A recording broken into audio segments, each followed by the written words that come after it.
Okay लेकिन मेरा question genuine है, मैथ्स में क्यों मार्क्स कमाते हैं? इज इट लाइक आपको मैथ्स का डिफिकल्ट लगता है, क्वेश्चन क्रैक नहीं हो पाता, या मैथ्स तक आते आते अब थक जाते हो? एंड हाँ, ओके, क्वेश्चन सिलेक्ट करने में डिफिकल्टी होती है, एज इन वो क्वेश्चन करना है कि नहीं? मतलब आपने कैसे बोला कि वो 15 क्वेश्चन सिलेक्ट करने चाहिए? मैंने कहा था 7-8 क्वेश्चन सिलेक्ट करो जो हो डुएबल होते तो वो हैं। सिलेक्ट करने में प्रॉब्लम है बिकॉज़ मैं मैंने सिलेक्ट किया, फिर उसके बाद मेरा क्या एक्सपीरियंस था कि वो आधा सॉल्व करने के बाद मुझे कहीं ना कहीं सिर पे नहीं, that's not how you select. अच्छा, तुम्हें इनिशियली लगा कि हो जाएगा, देन आधा करने के बाद नहीं हो रहा था। हाँ, दैट विल हैपन। सबके साथ सिमिलर इशू आता है, कुछ और भी इश्यूज आते हैं।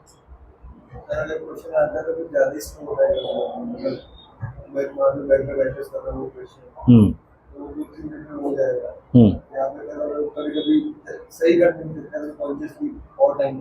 ओके, मतलब अगर तुम बिंदास करोगे तो सही हो जाता है, लेकिन जब तुम्हें पता है तुम एग्जाम के माहौल में हो, तुम्हें 1 घंटे में खत्म करना और मैक्सिमम मार्क्स लाना है, तब वो स्लो हो जाता है। Okay, any other issues? इसके अलावा किसी और को कुछ इश्यूज आते हैं? एनीथिंग आई शुड टीच जो पढ़ाने के से तुम्हारा बेटर हो जाए, वेयर आई कैन हेल्प? ऐसा है कि मैं समझा तो काफ़ी चीज़ें आप लोगों को समझ नहीं आता, लेकिन फिर भी हाँ हाँ हाँ कहते रहते हो, ऐसा है क्या? या फिर जितना क्लास में पढ़ाते उतना तो समझ आता है, लेकिन जैसे ही क्वेश्चन की बारी आती है फिर क्रैक कैसे करना है ये नहीं समझ आता। That is the most common thing, right? Physics chemistry में ये क्यों नहीं इशू आता है, मैथ्स में क्यों आता है? बोलो बोलो, I am genuinely asking so that we can work on it. ये नहीं कि नेक्स्ट ईयर जान में एग्जाम है और दिसंबर में हम ये डिस्कशन कर रहे हैं। स्टार्टिंग में कर ले डिस्कशन, तो रेस्ट ऑफ द ईयर उसमें वर्क कर लेंगे ना। बताओ, फिजिक्स केमिस्ट्री में क्या रिलेटिवली क्वेश्चन आसान लगता है सम पढ़ने में और समझ आ जाता है, उसका इंग्लिश समझ आ जाता है। मैथ्स का तो इंग्लिश ही नहीं समझ आता आधे टाइम, राइट? मैथ्स का तो सेंटेंस समझने में ही टाइम चला जाता है कि पूछ क्या रहा है, लिखा क्या हुआ है, गया क्या है, कौन से चैप्टर का क्वेश्चन है। बट ये सारे क्वेश्चंस के साथ होते हैं क्या मैथ्स के? रियली ज़्यादातर।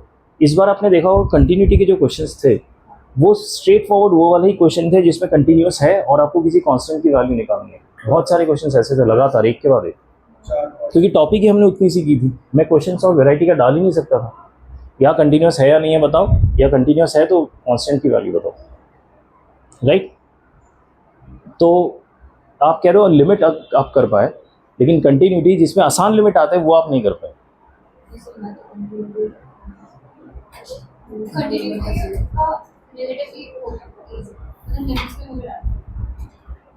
Anything else? Nothing else? हाँ सर, लिमिट्स में 0/0 फॉर्म का बहुत बार मुझे पता है कि मेथड्स हम लोगों ने सब सीखे, बट इस वाले क्वेश्चन में कौन सी मेथड अप्लाई करूँ उसमें भी मुझे काफ़ी टाइम सोचना है। अब ऐसा है क्या, हर टेस्ट के पहले मुझे रिवीजन करवाना पड़ेगा सो दैट आप लोग को रिकैप्चुलेट कर सके कि हम क्या पढ़ चुके हैं?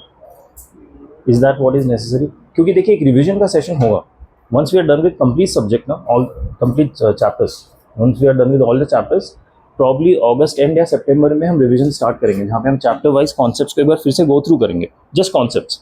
और एक और, हाँ बोलिए। आपने बोला था कि 0/0 और इनफिनिटी फॉर्म के लिए अगर कुछ नहीं हो रहा तो एल ऑलरेडी, यस, बट कुछ क्वेश्चंस में मुझे डिफरेंशिएशन में भी प्रॉब्लम, इसकी वजह say that could be a problem क्योंकि डिफरेंशिएशन हमने किया नहीं है, so that could be a problem, fine, but that doesn't mean कि यू नो 100 में से 10 आए, राइट? डज दैट मीन कि 100 में से 10 आए? नहीं ना। कुछ तो सब टीचर्स चिढ़ाने लग गए मुझे कि तुम्हारे देखो इतने कम आते हैं बच्चों के। सी मैथ्स में कम आता है, agree, I'm not trying to scold you or anything. I just trying to find the reason कि something where I can work and I can deliver better so that आपके मार्क्स ज़्यादा है। या तो क्वेश्चन एकदम ही आसान दे दूँ, और ये सब क्वेश्चन PYQs है, ऐसे नहीं I have a choice to write my own questions, I don't even have the choice. सब PYQs ही पिक करने पड़ेंगे, और ये PYQs केमिस्ट्री एंड फिजिक्स के लिए भी है, नॉट जस्ट मैथ, उनका भी PYQ ही है, ठीक है? But such a huge difference कि एक जगह हाईएस्ट 70-75 जा रहा है और एक जगह हाईएस्ट barely 30 जा रहा है, it's less than half. At least 40-50 तो दाओ सो दैट मैं बाकी टीचर्स के साथ डिस्कशन टेबल पे तो बैठ सकूँ। कि हाँ ठीक है 40 आया 50 आया, 30 में आई कैन डू एनीथिंग। ठीक है, आई कैन जस्टिफाई कितने कम मार्क्स क्यों आ रहे हैं स्टूडेंट्स के। ठीक है, मैंने हम question I cantt always say नहीं मैथ्स तो टफ है, मैथ्स का तो हमेशा कम ही आता है। ठीक है, स्पेशली जब 2 चैप्टर हो, 2 चैप्टर भी नहीं 1.5 chapter, you know. I know continuity का एक ही क्लास था, इसलिए मैंने कंटिन्यूटी के डिफिकल्ट क्वेश्चन डाले ही नहीं थे, मतलब मेरे हिसाब से जितने आसान हो सकते थे उतने डाले थे। इनफैक्ट लिमिट्स के भी आसानी क्वेश्चन थे, जहाँ तक मुझे याद है 12-13 क्वेश्चन में से 7-8 क्वेश्चन एकदम स्ट्रेट फॉरवर्ड डुएबल क्वेश्चन थे। तो फिर आपने क्या नेगेटिव मार्किंग कर करके अपना कम करवाया? ओके, यानी 4 मार्क्स कटवाए। ठीक, is it true for everyone? अभी नेक्स्ट टेस्ट कब है हमारा मैथ्स का? 28, 29 या 28 राइट। उसमें कंटिन्यूटी एंड डिफरेंशियबिलिटी आएगा और साथ में हम डिफरेंशिएशन करेंगे, वो आएगा। ठीक है, नहीं एओडी डिफरेंशिएशन देखते हैं, एप्लीकेशन ऑफ डेरिवेटिव तक अगर पहुंच पाए तो वो भी इंक्लूड करेंगे। हाँ हाँ हाँ राइट राइट, ठीक है। And I try to mix question, I can't give all the easy question right, सब तो आसान नहीं दे सकता क्योंकि फिजिक्स केमिस्ट्री में भी ऐसा नहीं होता, सब आसान नहीं होते। ठीक है, स्पेशली फोकस में मैथ्स में डालने को ये इसलिए कह रहा हूँ because that is the weak point for everyone, not just कि कुछ स्टूडेंट्स के ही हो रहे, सबके साथ होता है और सब इंस्टीट्यूट में होता है सबके साथ। ठीक है, इसलिए मैथ्स में थोड़ा ज़्यादा फोकस दीजिए during your practice time. Exam time पे कुछ नहीं कर सकते, by the time your writing और एग्जाम तब तक हो चुका है जो होना। ठीक है, इसलिए मैथ्स का प्रैक्टिस कीजिए बहुत। ठीक है, ये जो कन्फ्यूजन्स आते हैं ना कि 0/0 है, इन्फिनिटी बाय इन्फिनिटी में अप्रोच क्या होगा, वो जितना क्वेश्चन अटेम्प्ट करेंगे उसी से ही इम्प्रूव होगा। ठीक है, and our study material is good enough to cover all kind of concepts, हर टाइप के क्वेश्चन है उसमें। ठीक है, मेरा हमेशा सजेशन रहेगा कि स्टडी मटेरियल में जो सॉल्व्ड एग्जांपल्स है ना वो कीजिए। उसमें क्या रहता है कि अगर आपको कहीं पे अटक रहे हो ना तो आपको तभी के तभी दिख जाता है उसका सोल्यूशन, आपको ढूंढना नहीं पड़ता। और सॉल्व्ड एग्जांपल्स में इजी डिफिकल्ट हर टाइप के क्वेश्चन होते हैं। ठीक है, तो use that as a practice कहीं पे अगर अटकते हो तो। ठीक है, and if you have any doubts and queries you can always ask me in the class before the exam. ठीक है, but prepare sincerely for maths next time थोड़ा। और इस बार मैंने एक चीज़ ये किया कि मैंने पासिंग मार्क्स ज़्यादा रख दिया था, मैंने 40 रखा था, मुझे लगा लेट मी सी क्या होता है। तो next time I got my lesson, इतना ज़्यादा नहीं रखूँगा। But still it's not about whether you are passing or not, because there is nothing as passing or failing in this mains. It's all about percentile कि आप ranking में कहाँ आते हो, right. It's all about percentile, so passing failing doesn't matter really. What I am trying to say कि थोड़ा सो 30+ marks लो, average 30 आना चाहिए क्लास में। एवरेज अगर 10-12 आएगा तो it's really embarrassing for me, not for you. ठीक है, इसलिए नेक्स्ट टाइम थोड़ा सा ओके फाइन। लास्ट हमने क्लास में कंटिन्यूटी स्टार्ट कर दिया था। आई होप आप लोगों को याद है हमने कंटिन्यूटी में क्या किया था। बेसिक कंटिन्यूटी कैसे फाइंड आउट करते हैं, limit should be equal to functional value. Limit कैसे फाइंड आउट करते हैं, left hand limit should be equal to right hand limit. उसी की हमने वैराइटीज ऑफ क्वेश्चन किए थे, 2 वैराइटीज मेन थे, कंटिन्यूस है कि नहीं, और सेकंड वैरायटी ऑफ क्वेश्चन में कंटिन्यूस है तो ए या बी कांस्टेंट की वैल्यू निकाल। ठीक है, वहाँ पे हमने रोक दिया था। अब उसके आगे प्रोसीड करते हैं हम।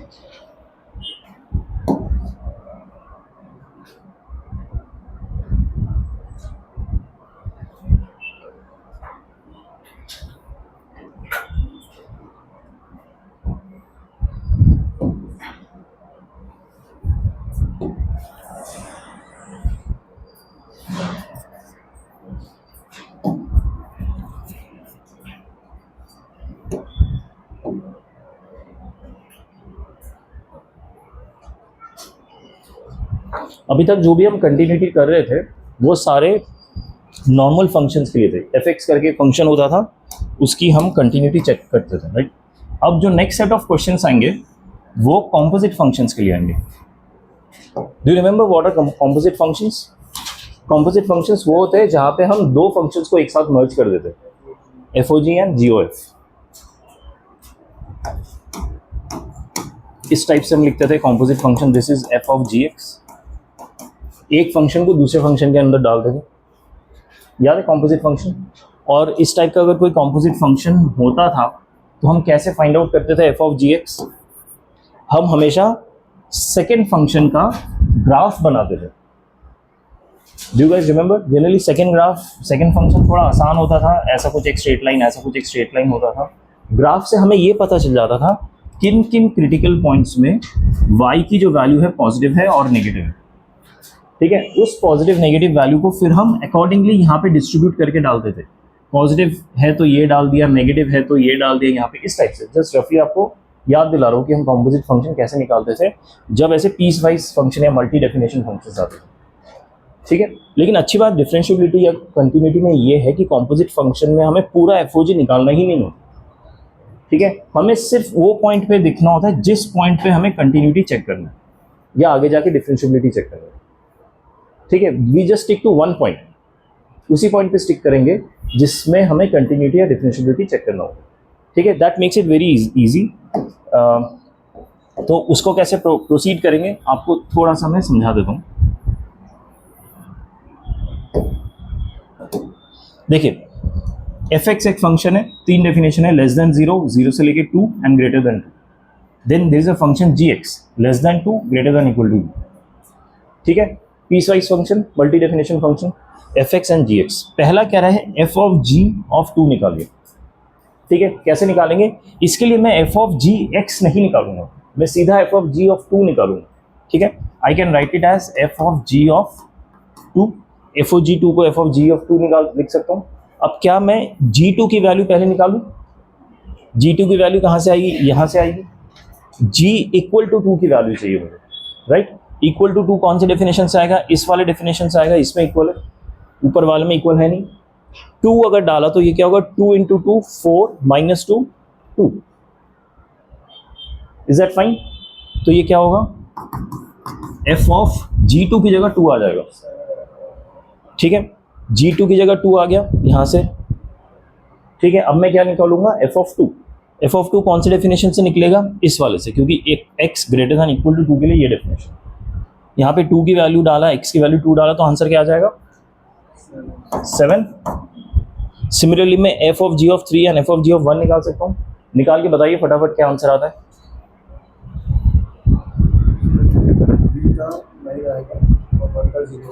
ओके, देख दो।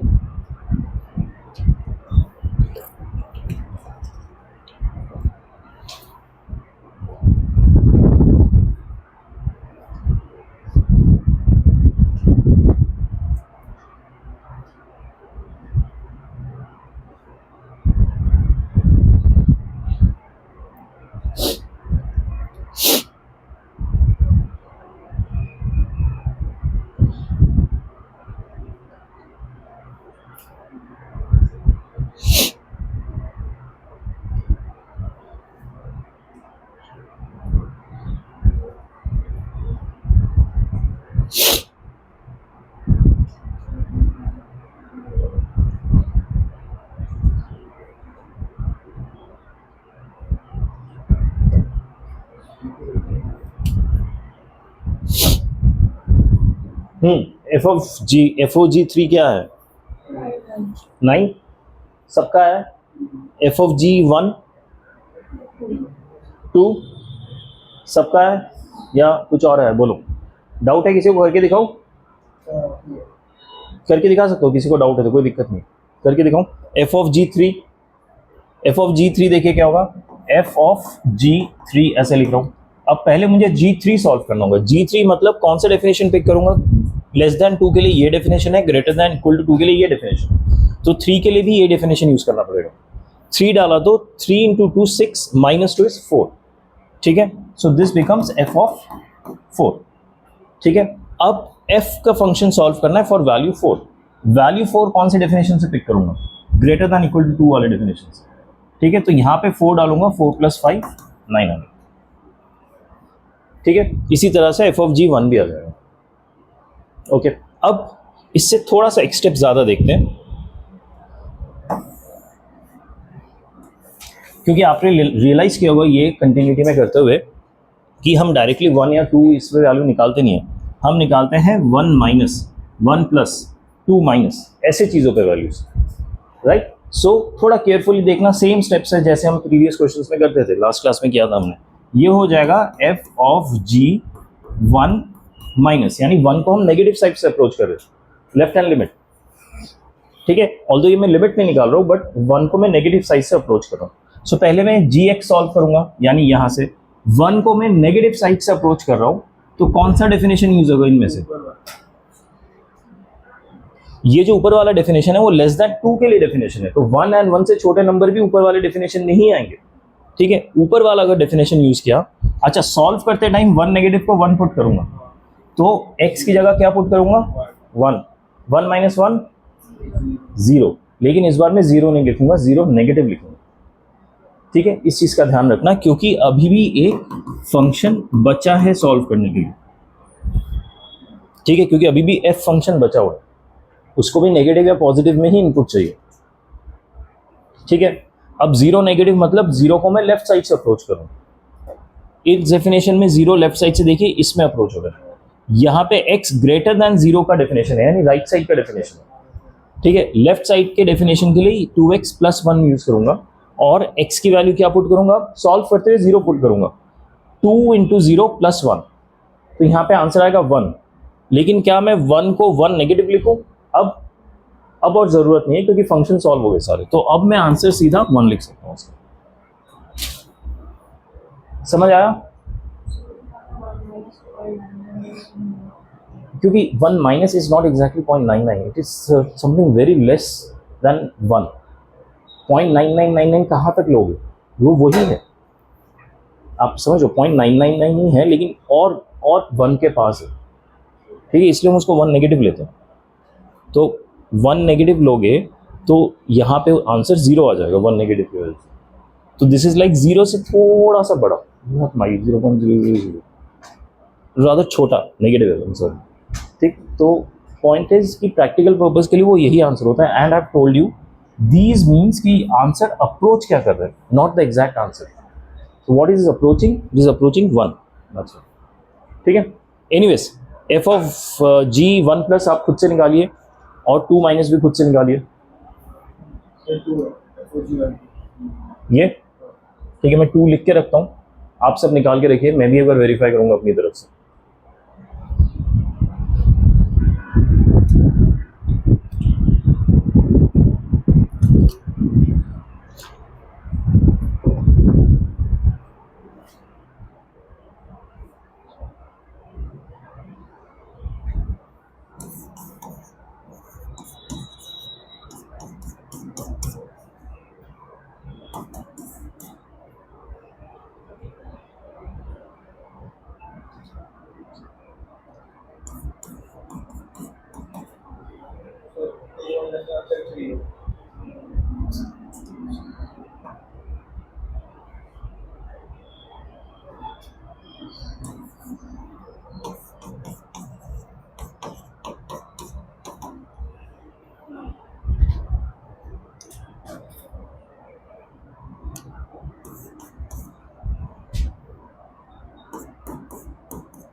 ठीक है, समझ आया सबको? इन साइंस का प्रॉपर यूज करना है, इन्हीं साइन की वजह से कौन सा डेफिनेशन पिक करना है आपको पता चलेगा, ठीक है। Any doubt anyone? आगे बढ़ते हैं। ये तो हमारा basic understanding of F O G था। ये अंडरस्टैंडिंग हमने इसलिए किया सो दैट हमें complete F of ji X ना निकालना पड़े, जिस पॉइंट पे हमें कंटिन्यूटी चेक करना है बस उसी पॉइंट पे ही हम सॉल्व करेंगे, ठीक है। It saves lot of time. Okay, अब एक क्वेश्चन करते हैं। एक फंक्शन दिया हुआ है गंदा सा, एक जी एक्स भी दिया हुआ है ऐसे ही। Then check continuity of F of ji X at x equal to 2। समझ आया? कंटिन्यूटी कैसे चेक करते हैं? कंटिन्यूटी चेक करने का बेसिक डेफिनेशन नहीं, अप्रोच क्या रहता है? Exactly L H L equal to R H L equal to functional value at 2। कर सकते हो ट्राई। अभी आपको पता चला एफ ऑफ जी कैसे कैलकुलेट करना है, सिर्फ 2 पे कैलकुलेट करना है, पूरा निकालना ही नहीं है आपको एफ ऑफ जी एक्स, सिर्फ 2 पे निकालिए F of ji x, F of G 2, और देखिए L H L R H L और फंक्शनल वैल्यू मैच कर रहे हैं।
नहीं है?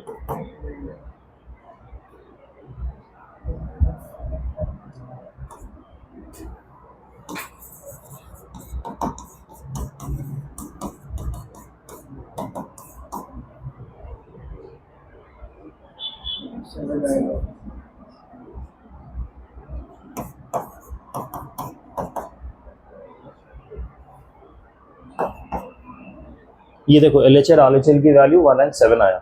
अब क्योंकि यहीं पे ये मिसमैच हो गया, मैं और निकालूंगा ही, इसकी जरूरत ही नहीं, एनीवेज डिसकंटिन्यूअस हो गई। ठीक है, किसी को अगर डाउट है कि ये दोनों वैल्यूज 1 and 7 कैसा है, प्लीज पूछिए। एनीवन? कॉन्सेप्ट समझ आया ना? LHL RHL और कंटिन्यूटी का जो रहता है फंक्शन वैल्यू, सेंस और कुछ नहीं, बस कॉम्पोजिट फंक्शन यूज करना। जिस पॉइंट पे निकालना है उसी का ही कॉम्पोजिट निकालिए, बाकी अब भूल जाइए, कुछ जरूरत ही नहीं। आगे बढ़ते हैं।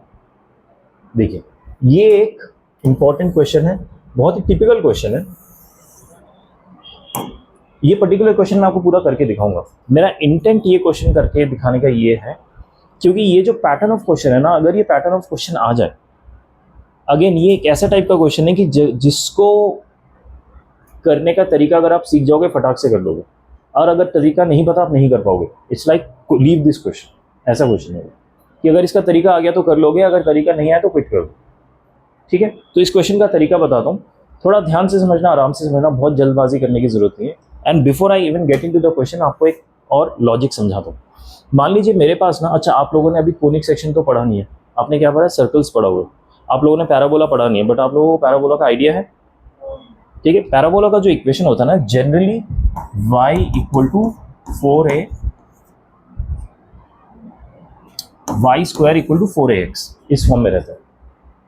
ठीक है, या फिर x square equal to 4ay, ये स्टैंडर्ड इक्वेशन ऑफ पैराबोला होता है। ठीक है, ये शायद आपने 11th में कोनिक सेक्शन में पढ़ा होगा, अपने स्कूल वाले में। ठीक है, ऑब्वियसली इनसे हम डील नहीं करेंगे, हम इसके भी गंदे गंदे तरीके से डील करने वाले जब हम पढ़ेंगे। एक्चुअली आपको बस मैंने बेसिक बताया, इससे आपको इतना पता चलेगा कि अगर कोई क्वाड्रेटिक इक्वेशन है तो वो पैराबोला इक्वेशन ही होता है। अभी तक हम जो क्वाड्रेटिक पढ़ते नहीं आ रहे, y equal to x square plus 2x plus 3, this is actually equation of parabola. ठीक है, एक फंक्शन है जो लीनियर है और एक फंक्शन है जो क्वाड्रेटिक है। अगर कोई भी आपको इस फॉर्म का इक्वेशन दिख गया, दैट इज पैराबोला। ठीक है, इतना समझ आ गया। अब आगे बढ़ते हैं।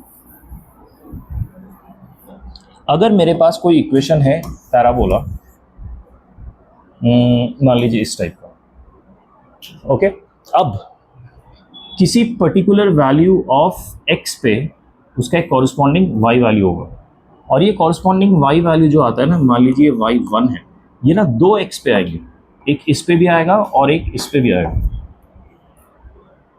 ठीक है, सिमिलरली एक और पर्टिकुलर वैल्यू ऑफ x पे एक y2 वैल्यू भी आएगा, और ये भी दो पॉइंट्स पे आएंगे, यहाँ पे और यहाँ। समझ आया?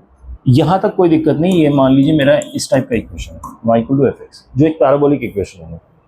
ओके, अच्छा आप एक बात बताइए, ये जो पॉइंट है बाहर वाला, यहाँ से यहाँ तक, नॉट यहाँ तक, यहाँ तक, यहाँ से यहाँ तक, यानी यहाँ से यहाँ, क्या ये कंटिन्यूस ग्राफ है? क्या ये कर्व कंटिन्यूस है यहाँ से यहाँ तक, जो मैंने दो पॉइंट आइडेंटिफाई? ठीक है, लेकिन अगर इसको मैं जिफ कर देता हूँ तो क्या ये कंटिन्यूस रहेगा?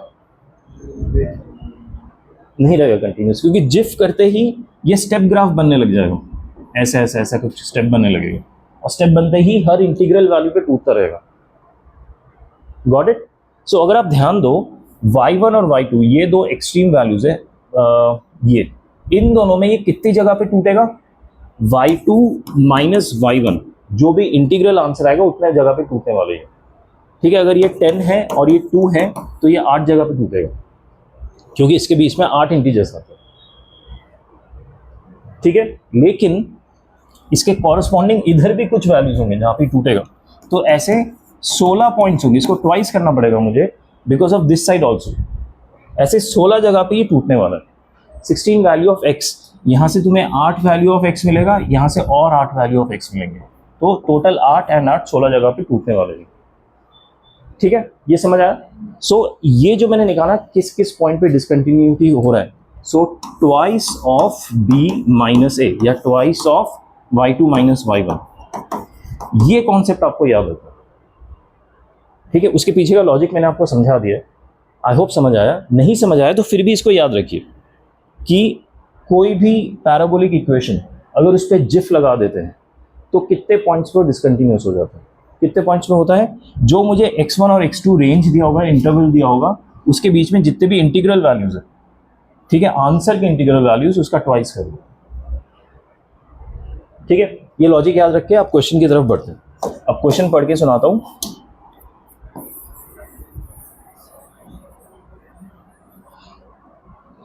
Late fx is equal to 2x square plus 1। अच्छा, fx को मैं y लिख सकता हूँ, जस्ट फॉर माई अंडरस्टैंडिंग, हमेशा किसी भी चैप्टर के किसी भी क्वेश्चन में y equal to 2x square plus 1, आप नोट करेंगे पैराबोला का इक्वेशन है, ठीक है, और उसके बाहर जिफ लगा होगा, ठीक है, वेर gx एंड gx, एक दूसरा एक और फंक्शन है gx, ये 2x माइनस 3 2x प्लस 3, ठीक है, where GIF is the greatest integer function, हमें पता ही। Then in the open interval -1 1, -1 एक ओपन इंटरवल है, the number of points where FOG is discontinuous. FOG कहां कहां डिसकंटिन्यूस है ये पूछा गया।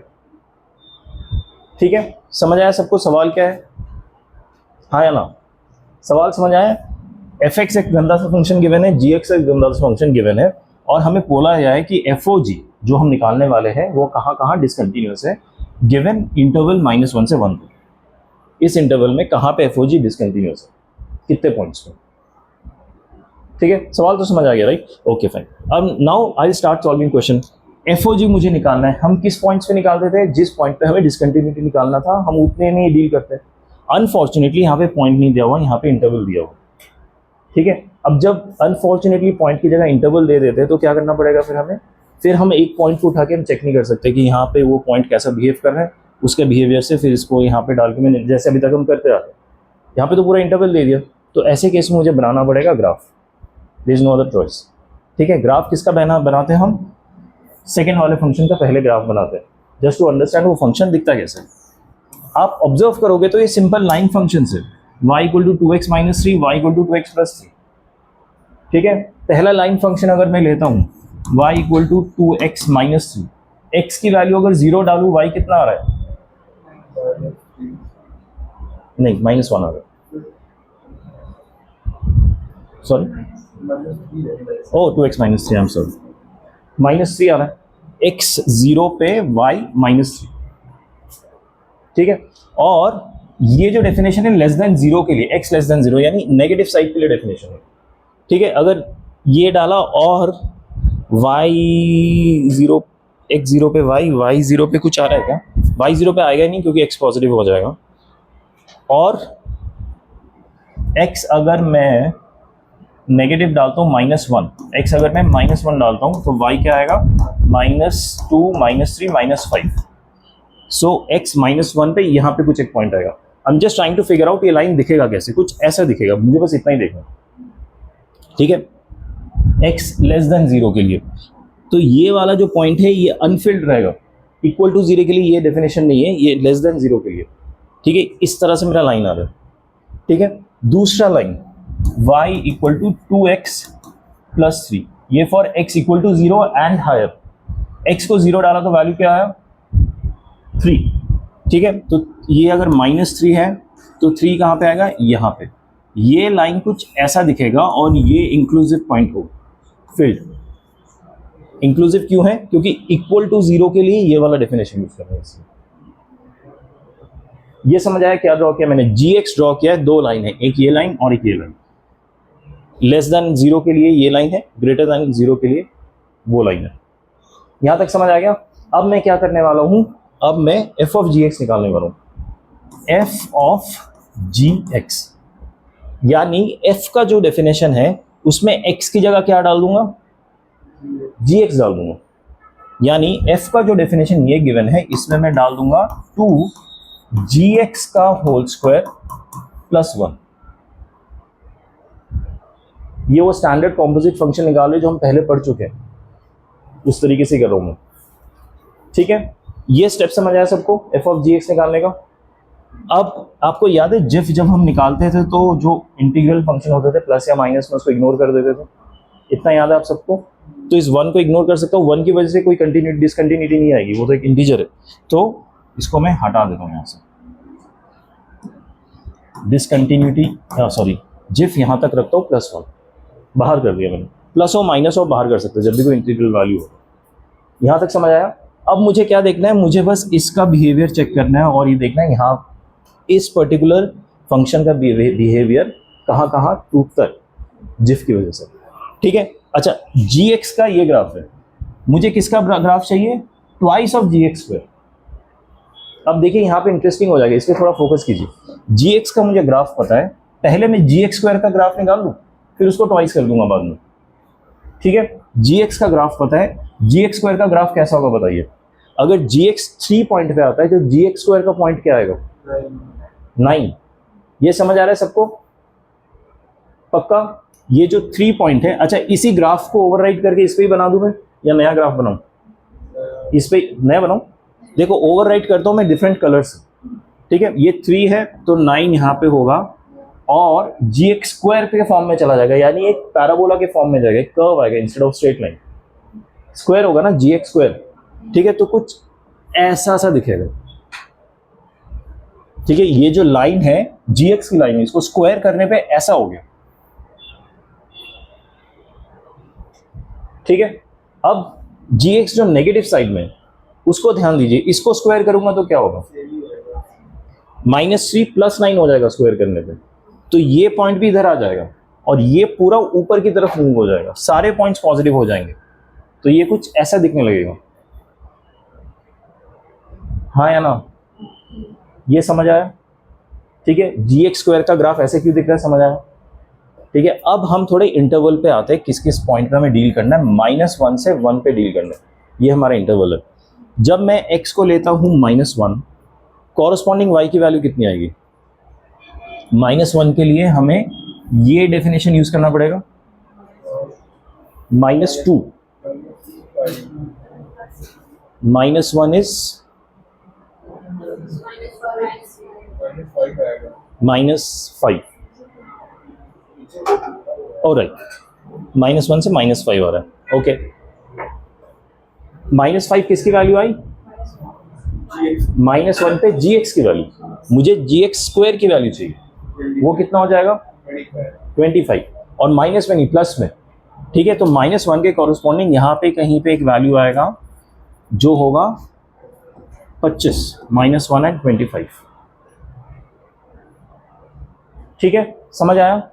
सिमिलरली +1 के लिए क्या आएगा, +1 के लिए मैं ये डेफिनेशन यूज करूंगा, इसमें 2 × 1 + 3 5 आएगा, वो जी एक्स की वैल्यू है, जी एक्स स्क्वायर की वैल्यू उसका स्क्वायर यानी +25, 5 का स्क्वायर, 1 के कॉरस्पॉन्डिंग जो पॉइंट आएगा वो आएगा 125,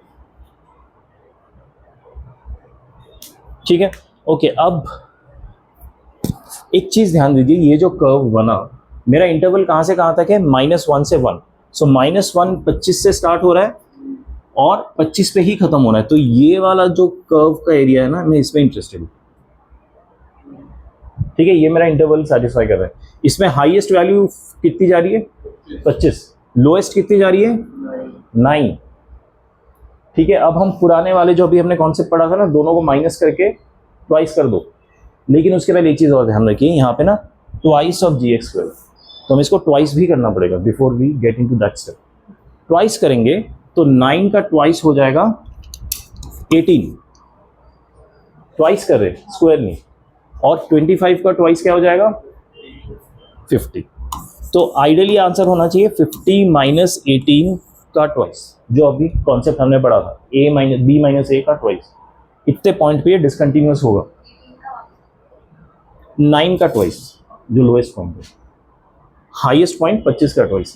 एक चीज हमें जो ध्यान रखना पड़ेगा, इसमें ना -1 और 1 जो थे वो इंक्लूसिव पॉइंट्स नहीं थे, एक्सक्लूसिव थे, ठीक है, नॉट इन द इंटरवल अभी, तो उसके कॉरस्पॉन्डिंग -1 की वजह से मुझे -5 और 5 मिला था, उसका स्क्वायर किया तो 25 मिला था। ये भी नॉन इंक्लूसिव पॉइंट्स होंगे, ठीक है। सो आइडियली मुझे यहाँ 50 नहीं करना चाहिए, क्या करना चाहिए, 24 का डबल करना चाहिए, 48, ठीक है। और हम सिर्फ इंटीग्रल वैल्यू से ही डील कर रहे हैं, क्यों, क्योंकि जिफ जो है वो इंटीग्रल वैल्यू पे ही ब्रेक होता है, अदरवाइज वो कंटिन्यूस होता है नॉन इंटीग्रल पे। तो यहाँ पे मैं 48 कर दूंगा। आप लोगों को समझ आया क्यों, क्योंकि मैं 25 के साथ डील नहीं कर रहा हूँ। क्यों 25 के साथ डील नहीं कर रहा हूँ, क्योंकि 25 जो आंसर आया था -1 के साथ आया था, और ये वाला 25 भी 1 के साथ आया था। Unfortunately -1 and 1 is not part of the interval, open brackets है, दैट मीन्स उसके अगले जो वैल्यूज होंगे वो पार्ट ऑफ इंटरवल्स होंगे। तो यहाँ पे 25 और 25 भी हमारे इंटरवल का आंसर का पार्ट नहीं होगा। उसका जो लोअर इंटीजर है 24, वो वहां तक हमारा आंसर होगा। 24 का डबल 48, अरे यार ये कुछ ज़्यादा ही आसान हो गया। 18, कितना आंसर आया ये, 30, 60 आ गया ना, कुछ मिस हो रहा है। नहीं, एक्चुअली क्या करना चाहिए ना, हम ना 2 बार पॉइंट को स्किप कर दे रहे। क्यों 2 बार पॉइंट, हमें सिर्फ 25 और 25 स्किप करना है। जब मैं 48 करता हूं तो 2 पॉइंट स्किप हो रहे हैं, लेकिन जब मैं उसका डबल कर देता हूं ना तो 4 पॉइंट स्किप हो जा रहे हैं। सो आइडियली मुझे क्या करना चाहिए ना, यहाँ पे 50 - 18 ही करना चाहिए, और बाद में जो ये आंसर आएगा उससे मैं ये 2 पॉइंट्स माइनस कर दूंगा। 62, या मैंने यहाँ पे जब 2 पॉइंट्स हटा दिए ना, उसके ट्वाइस करने पे 4 पॉइंट हट जा रहे हैं, इसलिए वो अप्रोच गलत था। यहाँ पे मुझे चेंज नहीं करना चाहिए, यहाँ पे मैं 50 लेके ही कर रहा हूँ, ठीक है। और 50 में मुझे पता है ये वाला 25 और ये वाला 25 भी इंक्लूसिव हो गया है, उनको हटाने के लिए मैंने -2 कर दिया, तो 62 आंसर आ जाएगा, ठीक है। ये एक ऐसा क्वेश्चन है, अगर आपको क्लिक कर गया ना तो आप सीधा सॉल्व कर पाओगे, ठीक है। ये एज देने वाला क्वेश्चन है जो आपको बाकी स्टूडेंट के ऊपर एज दे देगा, अगर आपको याद रहा तो। इसलिए पीडीएफ तो मिनिमम पढ़ना ही, क्योंकि पीडीएफ में कुछ ऐसे ऐसे ट्रिकी क्वेश्चंस आते हैं जो जनरली हम क्विट कर देते हैं, लेकिन अगर आप क्रैक कर दिए तो it will give you edge over other students. And when I am talking of other students, I am not talking of our institute, overall जो भी अपीयर करेंगे मेंस के लिए उनकी बात करूँगा, ठीक है। सो कुछ क्वेश्चंस ऐसे अगर आप याद रख सकते हो तो बहुत अच्छा है आपके लिए। I know it's not a straight forward question, ठीक है, बट ये पैटर्न याद रखना ना कि पहले आप जीएक्स का ग्राफ बनाओ, जीएक्स से आप एफएक्स का ग्राफ बनाओ, उसमें आप फिर जिफ लगा है तो डिफरेंस करके आप ये सब करो, ये चीज़ ध्यान रखिए, ओके। चलिए आगे बढ़ते हैं।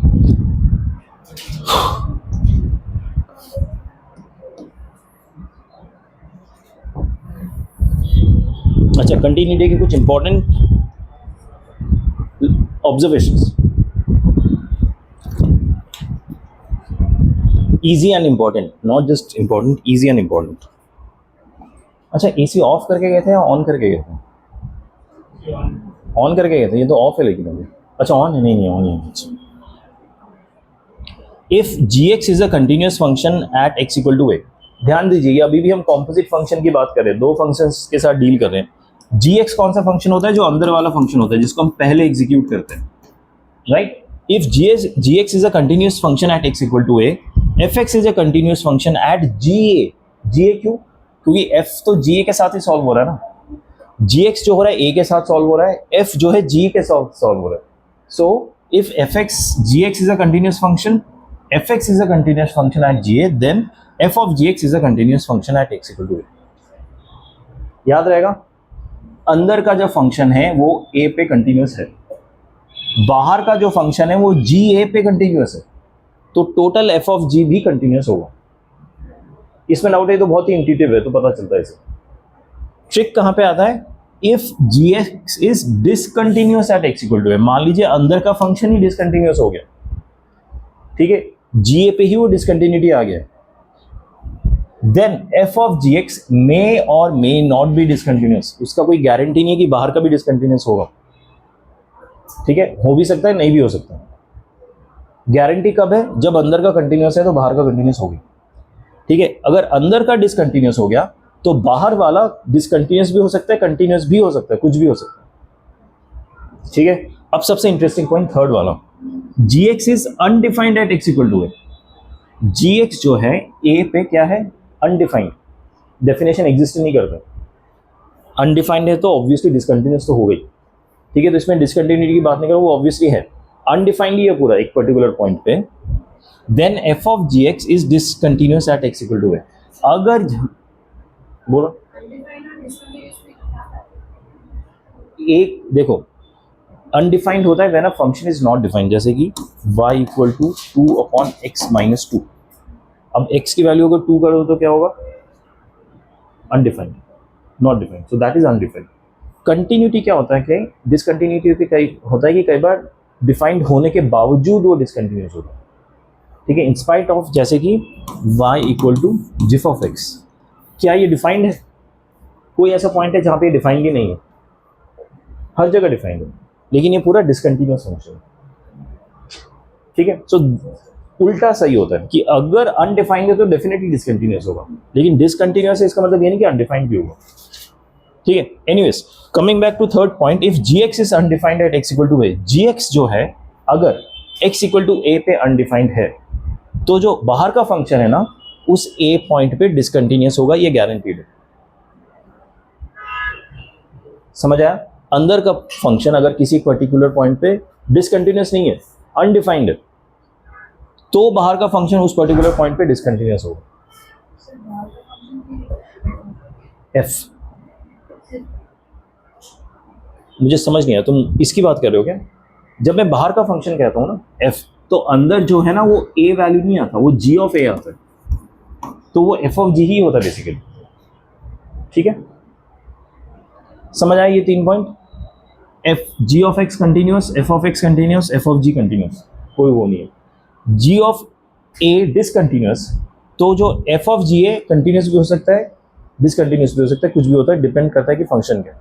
लेकिन अगर जी ऑफ एक्स अनडिफाइंड है तो बाहर का f of ji x definitely discontinuous होगा उस पॉइंट पे, ठीक है। एग्जाम्पल करके देखते हैं, आपको बेटर समझ आएगा। अच्छा, ये क्वेश्चन ध्यान से समझना, आसान क्वेश्चन है लेकिन बहुत ही अच्छा कॉन्सेप्ट के लिए बहुत ही अच्छा क्वेश्चन है। Find points of discontinuity of F of ji x if f of x is this, g of x is this.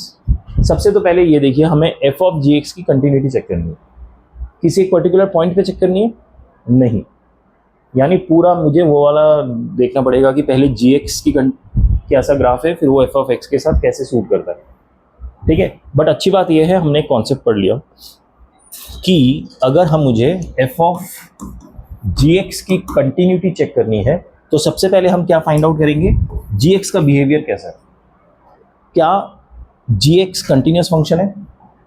It is a standard function, तो कंटिन्यूस है सिवाय एक पॉइंट के जहाँ पे जी एक्स अनडिफाइंड हो जाता है।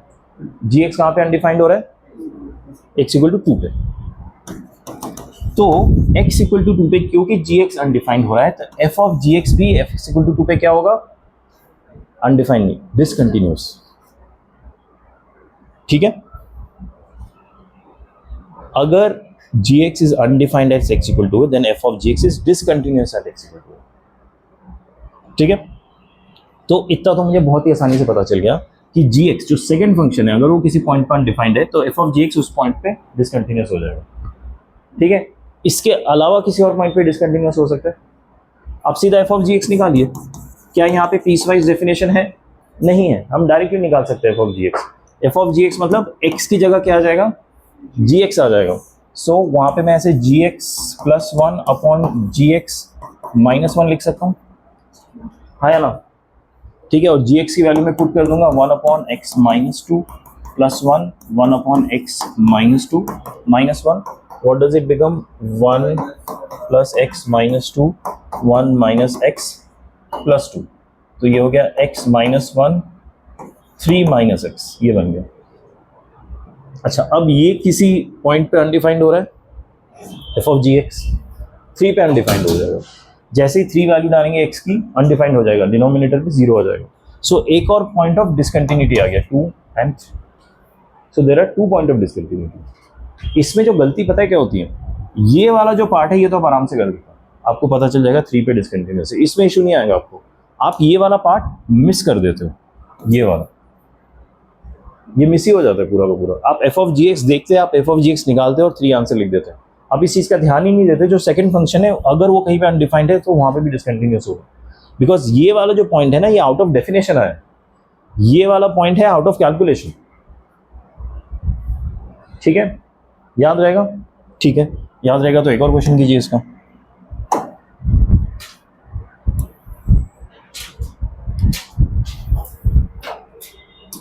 क्वेश्चन ध्यान से देखिए, let y is equal to 1 upon u स्क्वायर plus u minus 2 where u is equal to 1 upon x minus 1, ठीक है, then y is discontinuous as x equal to y is discontinuous only at x equal to what values, कौन से x के values पे y discontinuous होगा।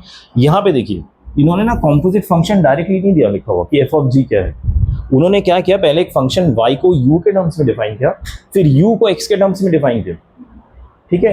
अब बोल रहे कि y कहाँ कहाँ डिसकंटिन्यूअस है, for what value of x, x के किस वैल्यू पे y डिसकंटिन्यूअस है, जबकि y की डेफिनेशन में तो x है ही नहीं। तो बेसिकली आपको वो कॉम्पोजिट करवा रहा है, y की डेफिनेशन में u है और u के डेफिनेशन में x है, वो कॉम्पोजिट आपसे करवा रहा है, राइट। तो अब बताइए कौन कौन से वैल्यू पे ये डिसकंटिन्यूअस होगा।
अच्छा, एक पॉइंट ऑफ डिसकंटिन्यू तो साफ साफ दिख रहा है, बता सकता है कौन सा है वो?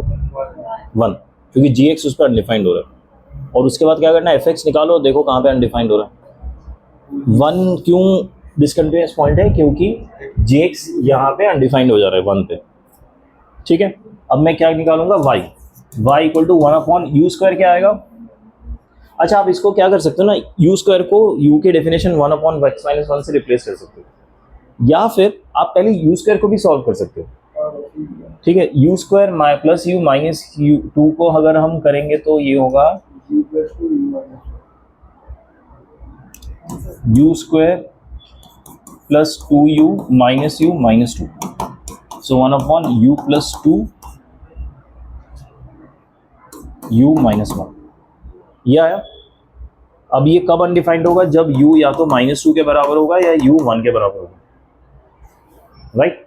u -2 के बराबर हुआ तो u को मैंने इसको x - 1 से रिप्लेस किया, so this becomes -2x + 2 = 1, this goes there -1, x becomes half, और इसको अगर मैंने 1/x से इक्वेट किया तो ये becomes x - 1 = 1, so x becomes 2, so 2 half and 1 यहाँ पे डिसकंटिन्यूस होगा, ठीक है। Got it? किसी को डाउट है इस स्टेप में?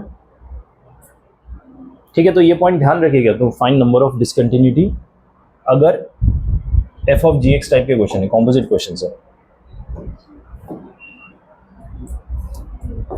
ओके, अब ना एक बहुत ही इंटरेस्टिंग पार्ट आ रहा है, इसको डेफिनेटली ध्यान रखिएगा। कॉन्सेप्चुअली बहुत ही इंपॉर्टेंट पार्ट है, क्योंकि इस कॉन्सेप्ट से आपके आंसर्स चेंज हो जाते हैं, ठीक है। एक कंटिन्यूस फंक्शन का मैं ग्राफ ड्रॉ कर रहा हूँ, क्या आप बता सकते हैं क्या ये ग्राफ कंटिन्यूस है? ए से लेके बी तक कंटिन्यूस है, कोई इसमें डाउट ही नहीं है, कहीं पे ब्रेक ही नहीं हो रहा। लेकिन इसी ग्राफ को अगर मैं, अच्छा यहाँ पे ड्रॉ किया हुआ है, ऐसे ड्रॉ कर दूँ, ए से लेके बी तक है, यहाँ से यहाँ तक, फिर b के आगे का डेफिनेशन चेंज होके ऐसा बन जाता, तो क्या ये कंटिन्यूस फंक्शन है? क्या ये फंक्शन कंटिन्यूस है? नहीं। क्या मैं ऐसे लिख सकता हूँ क्या a और b के बीच में ये फंक्शन कंटिन्यूस है? a और b के बीच में कंटिन्यूस है, लेकिन इसमें a और b मैंने इंक्लूड नहीं किया, इस चीज़ का ध्यान दीजिए। अगर मैं इंक्लूड कर लेता हूँ a और b इंक्लूसिव, अब बताइए कंटिन्यूस है कि नहीं? क्यों नहीं है? ब्रेक तो बी के बाद आया ना, ब्रेक जो है बी के बाद आया। हाँ, बी का जो फंक्शनल वैल्यू है वो किस मैच कर रहा है या नहीं कर रहा? किससे मैच नहीं कर रहा? किससे? Field circle is fine, functional value इसका बी है, और सॉरी इसके बी के कॉरस्पॉन्डिंग जो आएगा यहाँ पे आएगा। इसका लेफ्ट हैंड लिमिट क्या है? यही सेम रहेगा। राइट हैंड लिमिट ये हो जाएगा, राइट हैंड लिमिट से मैच नहीं करना। बट क्या मुझे राइट हैंड लिमिट की ज़रूरत है? जब मेरा बी पे ही डेफिनेशन क्लोज हो जा रहा है, मेरा इंटरवल बी पे ही क्लोज हो जा रहा है, इंक्लूसिव बी, तो क्या बी के राइट का लिमिट मुझे ज़रूरत है क्या? मेरा अगर लिमिट ही मैंने इतना, मैंने इंटरवल ही मैंने यहाँ पे कर दिया, रोक दिया मैंने कि बी के राइट का चाहिए ही नहीं मुझे, तो डज इट मैटर कि बी का राइट हैंड लिमिट क्या है? लॉजिकली सोचो, does it matter? Does it matter कि ए का लेफ्ट हैंड लिमिट क्या है? अगर ए के पहले का मुझे चाहिए ही नहीं, ए का राइट हैंड लिमिट मैटर करेगा मुझे, लेकिन ए का लेफ्ट हैंड लिमिट मैटर नहीं करेगा। सिमिलरली बी का राइट हैंड लिमिट नहीं मैटर करेगा, लेकिन बी का लेफ्ट हैंड लिमिट मैटर करेगा। सो जब मैं बी को अप्रोच कर रहा हूँ यहाँ से, तो बी का लेफ्ट हैंड लिमिट चाहिए और फंक्शनल वैल्यू भी मैच होना चाहिए, लेकिन राइट हैंड लिमिट मैच ना हो उससे फर्क नहीं पड़ता जब मेरा क्लोज इंटरवल है, ठीक है। ओपन इंटरवल में तो कोई इशू ही नहीं है, ओपन इंटरवल में तो ये ए बी में कंटिन्यूस है, कोई दिक्कत ही नहीं है। क्लोज इंटरवल में क्या हो रहा है? When it is continuous at close interval, first of all close interval मतलब ओपन इंटरवल में तो कंटिन्यूस होना चाहिए, नॉन इंक्लूसिव में तो कंटिन्यूस होना चाहिए। मतलब ये जो ग्राफ है ये तो स्मूथ होना ही चाहिए, इसमें कहीं ब्रेक नहीं आना चाहिए, जंप नहीं आना चाहिए। उसके अलावा पॉइंट बी पे जो फंक्शनल वैल्यू है ये, that should match the left hand limit, b minus का लिमिट मैच करता है, तो that is enough for me. Right hand limit match कराना ही नहीं है, क्योंकि राइट हैंड लिमिट मेरा इंटरवल अलाउ ही नहीं करता जाने की, ठीक है। It is called left continuous, और ए पे मेरा राइट कंटिन्यूस होना चाहिए। Functional value of a should match with the right hand limit of ए, तो राइट कंटिन्यूस होगा, ठीक है। सो क्लोज इंटरवल में भी ये कंटिन्यूस हो जाता है, ठीक है। लेकिन हाँ, ध्यान देने वाली बात यह है, x इक्वल टू बी पे ये कंटिन्यूस नहीं है, उस पर्टिकुलर पॉइंट पे कंटिन्यूस नहीं, क्योंकि पॉइंट पे कंटिन्यूटी के लिए आपको लेफ्ट राइट लिमिट दोनों देखना होता है, लेकिन क्लोज इंटरवल ए बी पे कंटिन्यूस है। ठीक है, इससे आंसर इम्पैक्ट होता है, इसलिए कॉन्सेप्ट अच्छी तरह याद रखें। इन कॉन्सेप्ट का यूज़ किया जाता है बहुत, open interval and close interval. ठीक है, याद रहेगा सबको। आगे बढ़े। ये क्या है? ओके, अब ना अनदर वेरी इंपॉर्टेंट टॉपिक, इसको पहले मैं थोड़ा हाई लेवल पे समझा दूँ, after that will get into this graph. ठीक है, टाइप्स ऑफ डिसकंटिन्यूटी हमने सब पढ़ लिया डिसकंटिन्यूटी के बारे में, अब उसके टाइप्स को हम डिफाइन कर लेते हैं थोड़े। ठीक है, जितने भी टाइप्स ऑफ डिसकंटिन्यू होता है ना, दो टाइप के होते हैं। एक होता है रिमूवेबल, ठीक है, और एक होता है नॉन रिमूवेबल। एक जिसमें हम डिसकंटिन्यूटी हटा सकते हैं और एक जिसमें हम डिसकंटिन्यूटी नहीं हटा सकते हैं। अच्छा, डिसकंटिन्यूटी या कंटिन्यूटी फाइंड करने का प्रोसेस क्या होता है? Left hand limit equal to right hand limit equal to functional value of at A, तीनों मैच करेंगे तो कंटिन्यूस है। रिमूवेबल वाले जो डिसकंटिन्यूटी वो होता है जहां पे फंक्शनल वैल्यू मिसमैच हो जाए लेकिन लिमिट वैल्यू मैच कर रहे हैं। ठीक है, यहां पे limit exist but functional value जो है वो मिसमैच करेगा। ठीक है, उसको हम क्या कहते हैं? रिमूवेबल। नॉन रिमूवेबल क्या होता है? जहां पे लिमिट ही मिसमैच कर गया, यही दोनों मिसमैच हो गए। तो इसमें गलती किसकी है? लिमिट्स की। जहां पे गलती या कल्प्रिट लिमिट हो जाता है वो नॉन रिमूवेबल हो गया, जहां पे गलती फंक्शनल वैल्यू की है वो रिमूवेबल है। ठीक है, अब फंक्शनल वैल्यू मैच नहीं करता ना, उसके भी दो तरीके होते हैं। ये मान लीजिए कि एक ग्राफ है मेरा, ये कर्व मैंने ड्रॉ किया, यहां तक पहुंचा, यहां पे एक पर्टिकुलर फंक्शनल वैल्यू अनफुलफिल्ड है और ये ग्राफ आगे कंटिन्यू कर, इस पॉइंट पे फंक्शनल वैल्यू मान लीजिए यहां पे बैठा हुआ ये। ठीक है, सो यहां से यहां तक कंटिन्यूस है, फिर इस पर्टिकुलर पॉइंट ए पे फंक्शनल वैल्यू बी हो गया और उसके बाद फिर से नॉर्मल कर्व आगे चला गया। तो है तो ये डिसकंटिन्यूस कर्व, क्योंकि यहाँ पे ब्रेक हो गया और यहाँ का फंक्शनल वैल्यू कहाँ पे एग्जिस्ट करता है? थोड़ा सा ऊपर। ठीक है, इस टाइप के डिसकंटिन्यूटी को, और ये रिमूवेबल डिसकंटिन्यूटी है, इसको कहते हैं isolated point discontinuity. Isolated point क्यों? यहाँ तक तो ग्राफ ठीक है, कंटिन्यूस है, इस पर्टिकुलर पॉइंट पे फंक्शनल वैल्यू ऊपर चला गया और बाकी फिर कर्व आगे मूव वैसे ही कर रहे। ठीक है, तो फंक्शनल वैल्यू जैसे ही ऊपर चला गया तो हमने पॉइंट को आइसोलेट कर दिया, हेंस आइसोलेटेड पॉइंट डिसकंटिन्यूटी। ठीक है, और एक ग्राफ होगा कि यहाँ पे जो डेफिनेशन है वो आइसोलेटेड भी डिफाइन नहीं, वो डिफाइंड ही नहीं है, टोटली हटा दिया, पूरा ही उड़ा दिया, उसका डेफिनेशन ही उड़ा दिया। ठीक है, सो ये हो जाता है मिसिंग पॉइंट डिसकंटिन्यूटी, पॉइंट ही मिसिंग है, डिफाइंड ही नहीं। तो ये ऐसे कर्व जा रहा है, इस पर्टिकुलर फंक्शनल पॉइंट पे फंक्शनल वैल्यू एग्जिस्ट नहीं करता है, लेकिन फिर कर्व आगे मूव होगा। ठीक है, सो ये क्योंकि फंक्शनल वैल्यू मिसिंग है इसलिए डिसकंटिन्यूस है, बट रिमूवेबल है, फंक्शनल वैल्यू डाल दो तो डिसकंटिन्यूस हो जाएगा। यहाँ पे आइसोलेटेड फंक्शनल वैल्यू है इसलिए डिसकंटिन्यूस है, लेकिन ये भी रिमूवेबल है। इस डिसकंटिन्यूटी को भी हम हटा सकते हैं बहुत ईजी। एक पॉइंट पे अगर एक फंक्शन अनडिफाइंड हो जाए तो फिर वो missing point disconnect. Yes yes, undefined जरूरी नहीं है, डेफिनेशन मिस भी कर सकते हैं कई बार। ठीक है, अनडिफाइंड मतलब ग्राफ जनरली इंफिनिटी की तरफ चला जाता है, दैट इज अनडिफाइंड। ठीक है, वो डेफिनेशन स्किप कर देते हैं। Got it? क्या कह रहा हूं मैं यहाँ पे? ओके, ये हो गया रिमूवेबल। अगला हो गया नॉन रिमूवेबल। नॉन रिमूवेबल में कौन होता है guilty? Limit value. Limit value ही मैच नहीं करते आपस में, तो फंक्शनल वैल्यू तो बेचारा सीन में ही नहीं आता, वो हो ना हो मैटर ही नहीं करता। ठीक है, इसमें भी दो टाइप ऑफ डिसकंटिन्यूटी होती है जो नॉन रिमूवेबल होता है। एक होता है कि आपका यहाँ तक कंटिन्यूस था, फिर एक जंप मार के फिर आगे कंटिन्यूटी हुई। ठीक है, फंक्शनल वैल्यू आप ऊपर के साथ रख दो, नीचे के साथ रख दो, डजेंट मैटर, या कहीं और ही रख दो, it doesn't matter. Limit mismatch हो गया मतलब डिसकंटिन्यूस हो गया and it is called non removable, but यहाँ पे कहीं पे लिखा नहीं हुआ। This type of discontinuity is called jump discontinuity. क्यों? क्योंकि डेफिनेशन ही चेंज होकर जंप कर गया। ठीक है, बट यहाँ पे अच्छी बात ये है कि ना left hand limit and right hand limit के वैल्यूज हैं, जस्ट वो मैच नहीं कर रहे आपस में। ठीक है, एक और सिनेरियो होता है जहाँ पे left hand right limit defined ही नहीं होता, मैच मतलब एग्जिस्ट ही नहीं करता, अनडिफाइंड हो जाता कोई एक। ठीक है, वहां पे भी ये नॉन रिमूवेबल डिसकंटिन्यूटी होता है। ठीक है, और उसको हम कहते हैं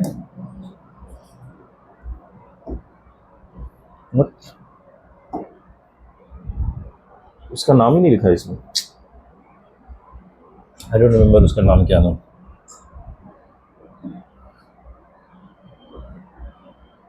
अच्छा, एसेंशियल डिसकंटिन्यूटी, ओके, उसका यही नाम है।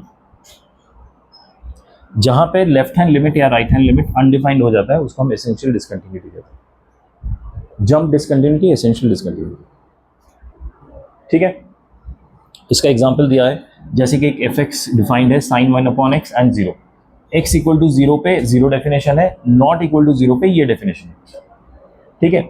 यहाँ पे तो डिफाइंड हो जाएगा, लेकिन जैसे ही आप साइन एक्स लिमिट वैल्यू निकालने जाएंगे ना x इक्वल टू 0 पे, तो left hand limit right hand limit के लिए ये डेफिनेशन यूज करना पड़ेगा, और x की वैल्यू जैसे ही नीचे 0 डालेंगे तो साइन इन्फिनिटी हो जाएगा, जिसका कोई डिफाइंड आंसर होता नहीं, ठीक है। तो इसका लेफ्ट राइट लिमिट दोनों अनडिफाइंड हो जाएगा, ठीक है, लिमिट एग्जिस्ट नहीं कर रहा है लेकिन इसका फंक्शनल वैल्यू एग्जिस्ट कर रहा है। So this is again a non removable discontinuity called essential discontinuity, ठीक है। सो फिर से एक बार रिवाइज करते हैं, डिसकंटिन्यूटी कितने टाइप के होते हैं, रिमूवेबल, नॉन रिमूवेबल।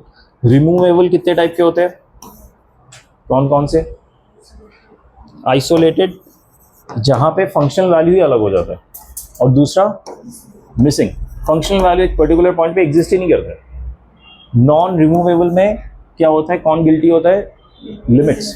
तो फर्स्ट टाइप क्या होता है, जंप की वजह से लिमिट मैच नहीं करता, और सेकेंड टाइप क्या होता है कि लिमिट एग्जिस्ट ही नहीं करता essential,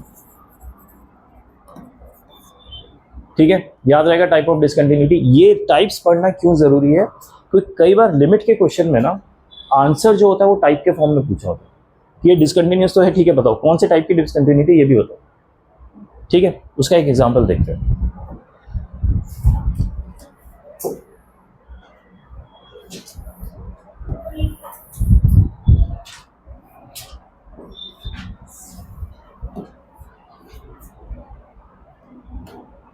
which of the following is true for the function, एक फंक्शन दिया हुआ है एफ एक्स, मल्टीपल डेफिनेशन है, x इक्वल टू 2 पे ये है, नॉट इक्वल टू पे ये है।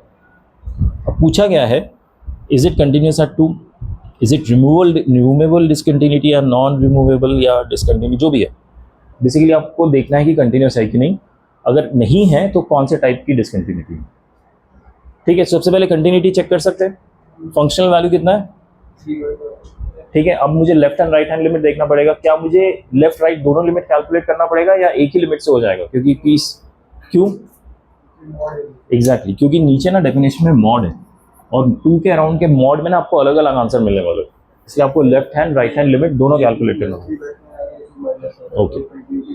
तो पहले मैं निकालता हूँ left hand limit. Left hand limit मतलब x टेंस टू 2 नेगेटिव, 2 से थोड़ा कम, ठीक है। 2 पे निकालना है मुझे, क्योंकि जो क्रिटिकल पॉइंट है वो 2 पे है, जो भी डिसकंटिन्यूटी आएगी 2 पे ही आएगी अगर आया तो, ठीक है। लेफ्ट हैंड लिमिट में 2 पे निकाल रहा हूँ, यहाँ पे तो एक्स स्क्वायर है, यहाँ पे 2 की वजह से कुछ इंपैक्ट नहीं आ रहा क्योंकि पॉजिटिव हो जा रहा है। x माइनस 2 पे भी 2 की वजह से कुछ नहीं इंपैक्ट आ रहा है, लेकिन x माइनस 2 मॉड पे इंपैक्ट आएगा। मान लीजिए 2 से मैंने एक छोटा नंबर लिया है, जैसे 1.999, तो 1.999 माइनस 2 का आंसर नेगेटिव होगा या पॉजिटिव होगा, नेगेटिव होगा, यानी मॉड किसके साथ खुलेगा, नेगेटिव साइन के साथ, क्योंकि नेगेटिव आंसर आ रहा है उसको पॉजिटिव करने के लिए मॉड नेगेटिव साइन के साथ खुलेगा। तो 2 नेगेटिव में जब x इज अप्रोचिंग 2 नेगेटिव, तो ये कैसे खुलेगा, ऊपर वाला तो x माइनस 2 ऐसे ही रहेगा, नीचे वाला मॉड ऐसे खुलेगा, माइनस ऑफ x माइनस 2। ये समझ आया सबको स्टेप, जब मैं नेगेटिव से अप्रोच कर रहा हूँ, समझ आया, ओके। बाकी जो x स्क्वायर माइनस 1 है, x स्क्वायर प्लस 1 है, ये ऐसे ही रहेंगे, इसमें कुछ नहीं आएगा, ये दोनों कैंसिल हो जाएंगे टर्म्स। x की वैल्यू मैंने डाली 2, 4 माइनस 1 3, 4 प्लस 1 5, यहाँ से नेगेटिव आया तो -3/5 इसका लेफ्ट हैंड लिमिट आया। राइट हैंड लिमिट में क्या होगा, x will tend to 2 positive, यानी 2 को बड़े साइड से अप्रोच कर रहा है, 2.1 समथिंग, तो 2.1 अगर मैंने किया तो ये मॉड का अंदर जो वैल्यू वो पॉजिटिव आएगा नेगेटिव आएगा, पॉजिटिव आएगा।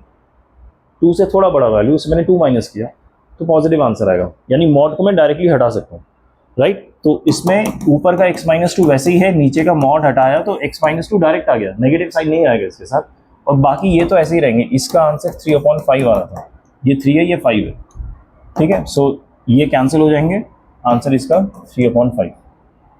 अब ध्यान दीजिए, right hand limit left hand limit match कर रहा है, मतलब कैसा टाइप ऑफ डिसकंटिन्यूटी? अच्छा, नॉन रिमूवेबल है, लेकिन उसमें भी कौन सा टाइप है? क्या डिफाइंड है left hand right limit? Defined है, मतलब एसेंशियल तो नहीं है, तो क्या हो गया? जंप। ठीक है, नॉन रिमूवेबल है एंड जंप डिसकंटिन्यूटी। ठीक है, इसमें नॉन रिमूवेबल वाला ऑप्शन सिलेक्ट करेंगे इसमें, लेकिन इन्होंने टाइप ऑफ डिसकंटिन्यूटी नहीं पूछा। Got it everyone? ओके,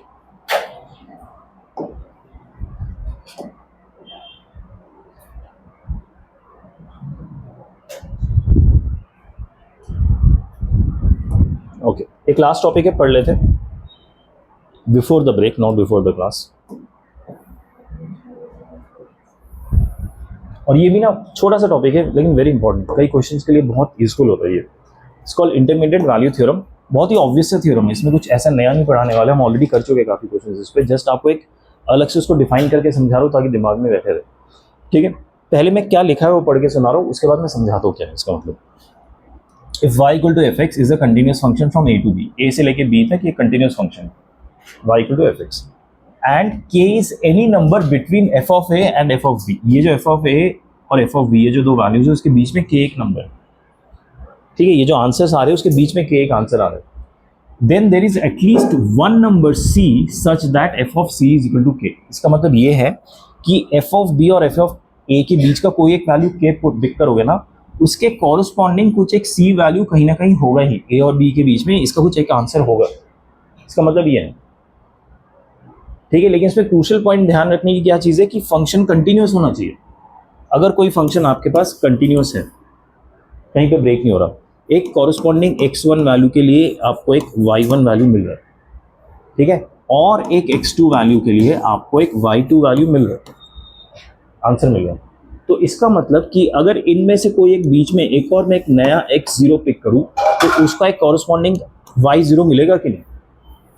मिलेगा ना, क्योंकि ये कंटिन्यूस है। अगर मान ली कंटिन्यूस नहीं होता, कुछ ऐसा ग्राफ दिखता कि यहाँ से यहाँ तक गया फिर ब्रेक होके आगे से ऐसे गया, तो x1 का कुछ एक कॉरस्पॉन्डिंग y1 तो मिलेगा, x2 का भी कॉरस्पॉन्डिंग y2 मिलेगा, लेकिन इनके बीच में अगर मैं एक k पिक कर लेता हूँ, k1 नहीं k, तो उसका कोई कॉरस्पॉन्डिंग x नहीं मिलेगा हमें, क्योंकि ये ब्रेक हो जा रहा है, नॉन कंटिन्यूस ग्राफ हो रहा है। लेकिन अगर कंटिन्यूस है तो y2 के कॉरस्पॉन्डिंग एक x0 मिल रहा है, किसी पर्टिकुलर x0 के लिए मुझे y0 आंसर मिलेगा। ठीक है, सो इंटरमीडिएट वैल्यू थ्योरम का सिग्निफिकेंस ये है कि ये ओनली कंटिन्यूस फंक्शन के लिए ही काम करेगा। तो इंटरमीडिएट वैल्यू थ्योरम यूज करके आप फंक्शन कंटिन्यूस है कि नहीं जज कर सकते हो। मतलब जो आपके फाइनल आंसर्स आ रहे हैं उसका बीच का कोई वैल्यू पिक करो, अगर उसमें आपको कॉरस्पॉन्डिंग x की वैल्यू मिल जा रही है तो वो कंटिन्यूस है, नहीं मिल रही तो डिसकंटिन्यूस है। ठीक है, अब ये अंडरस्टैंडिंग यूज करके हम कुछ पर्टिकुलर सिनेरियो समझ सकते हैं।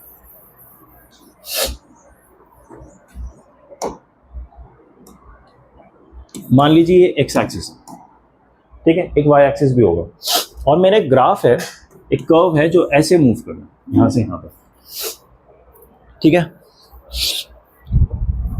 अगर ये कंटिन्यूस ग्राफ है, कंटिन्यूस कर्व है ये, दैट मीन्स ये x एक्सिस को कहीं पे तो कट कर रहा है, जस्ट बिकॉज ये कंटिन्यूस है। ठीक है, जो भी कर्व कहीं भी x एक्सिस को कट करता है उस पॉइंट को हम क्या कहते हैं? यू रिमेंबर, हमने लास्ट ईयर पढ़ा था, उसको हम रूट कहते हैं। वो बेसिकली हमें रूट देता है, राइट? जैसे कि अगर मेरे पास एक फंक्शन है y equal to x square plus 2x plus 3, ऐसे मैंने एक फंक्शन लिख दिया, इसका रूट कैसे निकालते हैं? इसका रूट निकालता है, मैं इसको जीरो को इक्वेट कर देता हूँ, इस फंक्शन को हम जीरो को इक्वेट कर, मतलब y को मैंने जीरो को इक्वेट कर दिया, तो x की वैल्यू मान लो 1 और 3 आ गई, तो इसके रूट आ गए। y इक्वल टू जीरो मतलब x एक्सिस, जैसे ही ये कर्व x एक्सिस को कट करता है वही इसको रूट कहते हैं। यहाँ पे जो x की वैल्यू आएगी ना वही इसका रूट है।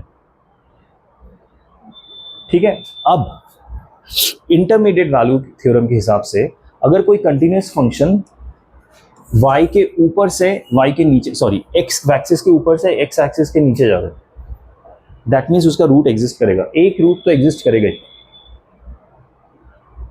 समझ आई मेरी बात?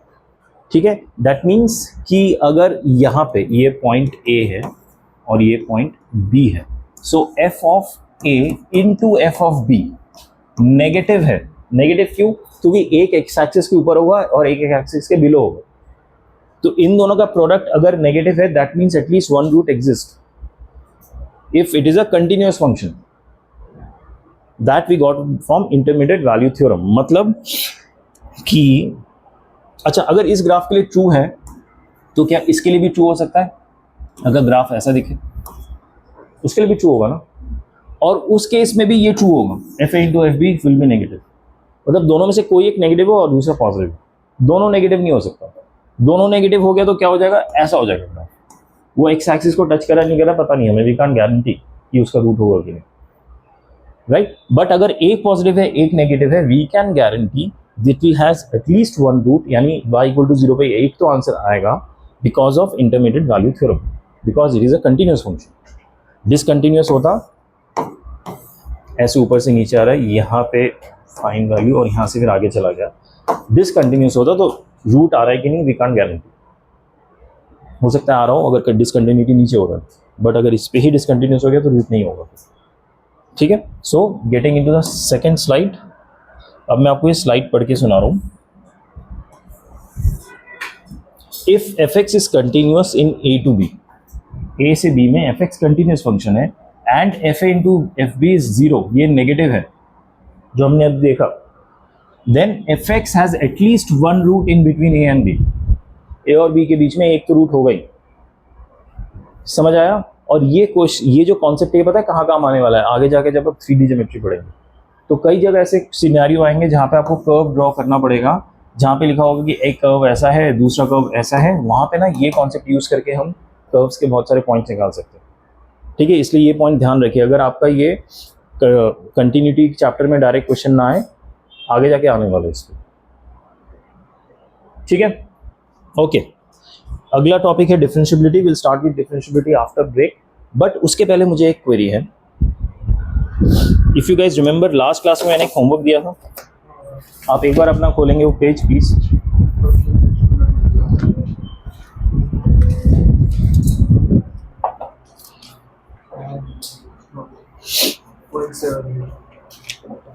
पेज नंबर 178 या 179 खोलिए, क्वेश्चन नंबर 25।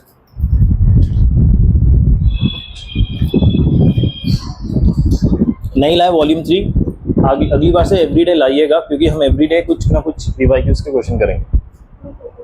क्वेश्चन नंबर 25 देखिए। क्वेश्चन नंबर 25 कह रहा है, लेट जिफ x is a greatest integer function, then the number of points in the interval -2 to 1 where the function this is discontinuous. ऐसे कितने पॉइंट्स है जहाँ पे ये फंक्शन डिसकंटिन्यूअस होगा? थोड़ा ध्यान से देखिए, बहुत ही सिंपल क्वेश्चन है। अगर आपको समझने में टाइम लग रहा है तो टाइम लगाइए, एक बार क्वेश्चन समझ जाएंगे ना तो आपको पता चलेगा बहुत ही ईजी है।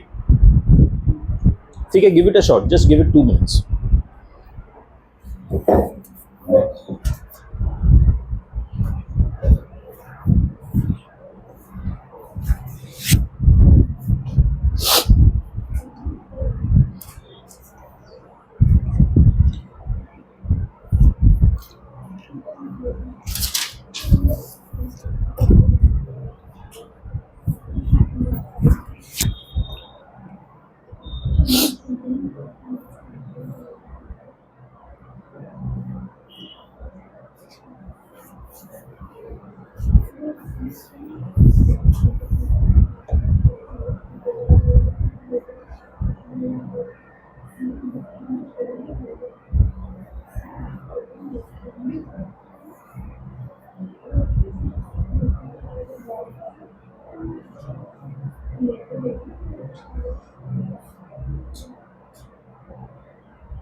फंक्शन जिफ फंक्शन है, जिफ फंक्शन कहाँ कहाँ डिसकंटिन्यूस होता है? हर इंटीजर में। जो इंटरवल हमें गिवन है -2 1, वो क्या इंक्लूसिव है, ओपन है, तो उसके अंदर कितने इंटीजर्स है? -1 एंड 0, दो ही इंटीजर्स है। बस देख लो उन दोनों पॉइंट पे डिसकंटिन्यूस है कि नहीं। अगर उन दोनों पॉइंट पे डिसकंटिन्यूस है तो नंबर ऑफ पॉइंट्स 2 होंगे, किसी एक पे नहीं है डिसकंटिन्यूस तो नंबर ऑफ पॉइंट्स 1 होगा। अगर दोनों पे कंटिन्यूस है तो कोई भी नहीं होगा, और कोई स्कोप ही नहीं है इसके अलावा इस क्वेश्चन में।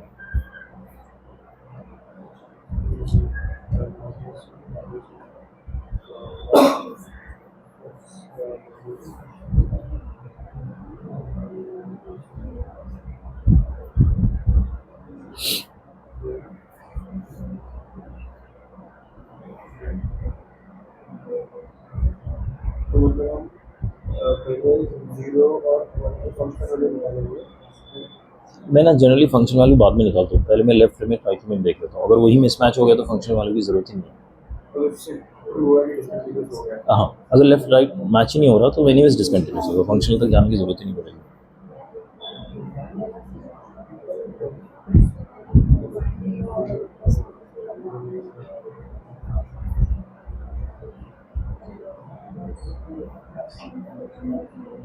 अगर वो मैच होता है तो ही फंक्शनल वैल्यू निकाल दो।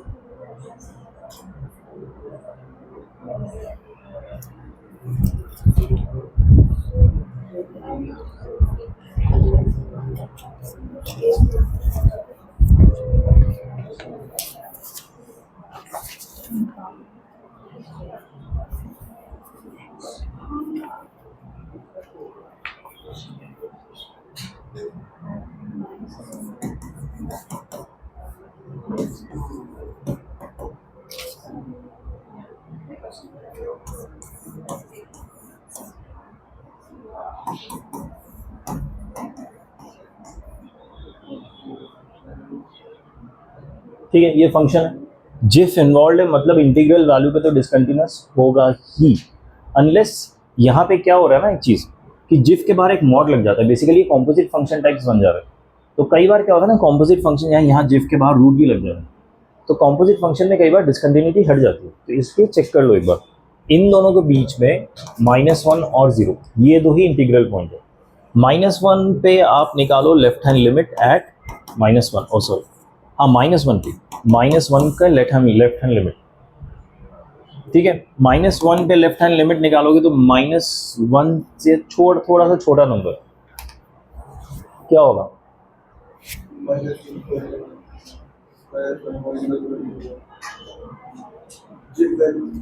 छोटा नंबर, लेफ्ट हैंड लिमिट निकाल रहे हैं ना, यानी -1.999 कुछ ऐसा, इज इट? -1 -2, हाँ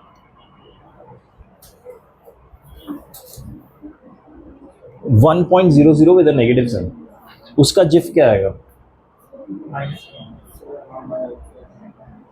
-2 आएगा, क्योंकि ये नंबर यहाँ बैठा होगा -1 के लेफ्ट साइड, तो -2 आएगा उसका जिफ, ठीक है। सो -2 जिफ का मॉड प्लस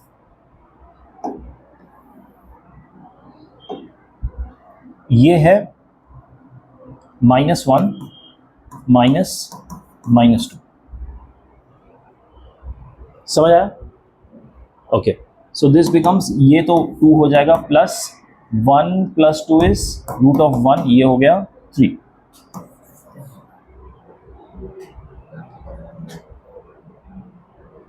फिर -1 का plus side, this would be -1 का प्लस साइड, तो यहां कहीं पे बैठा होगा, उसका जिफ वैल्यू होगा -1 प्लस -1 माइनस ऑफ -1, सो ये हो जाएगा 1 + 0, ये 1 हो गया, तो मैच नहीं कर रहा, ठीक है। सो -1 पे तो डिसकंटिन्यूअस है, ठीक है, LHL अलग आ रहा है, RHL अलग आ रहा है -1 पे। सिमिलरली आप 0 पे भी चेक करोगे तो 0 पे भी मैच नहीं करेगा, ठीक है। सो आपके नंबर ऑफ डिसकंटिन्यूअस पॉइंट 2 हो जाएंगे, ठीक है। एक और क्वेश्चन मैं आपको बता के रखता हूँ, घर पे ट्राई कीजिए। ये उस टाइप का क्वेश्चन है जो जनरली स्किप कर दिया जाता है क्योंकि थोड़ा बड़ा होगा सोल्यूशन उसका।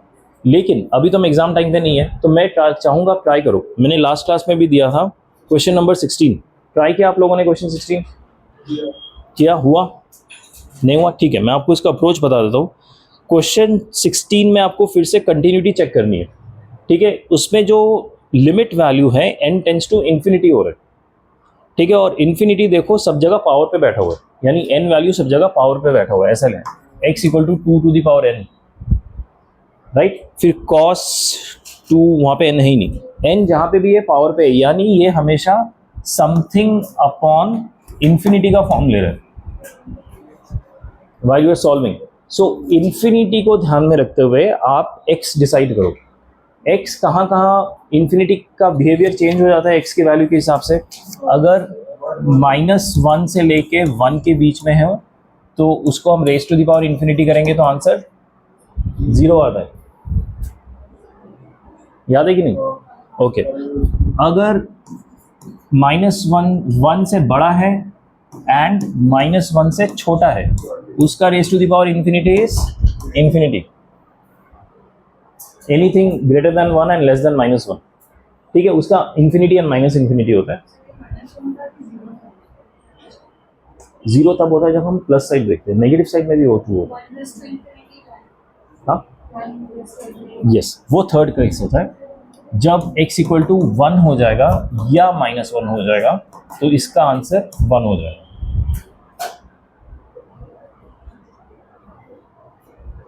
ठीक है, सो इस तरह से आपके 4 केसेस बनेंगे, उस हिसाब से आप सॉल्व कर सकते हैं। क्वेश्चन नंबर 16 डेफिनेटली ट्राई कीजिए। कहीं पे फंसते हो तो मुझे डाउट पूछो, ऐसे नहीं कि समझ नहीं आया तो डाउट पूछ लिया कि करके दो, करके मैं दे दूंगा, लेकिन उससे आपको सीखने को नहीं आएगा। ठीक है, okay fine. Question 16 definitely try कीजिए। ये हमारा कंटिन्यूटी का लास्ट क्वेश्चन होगा, इसके बाद हम डिफरेंशियबिलिटी ट्राई करेंगे, पढ़ेंगे इस ब्रेक के बाद, उसके बाद will done with differentiability. Okay, so see you after 10-15 minutes.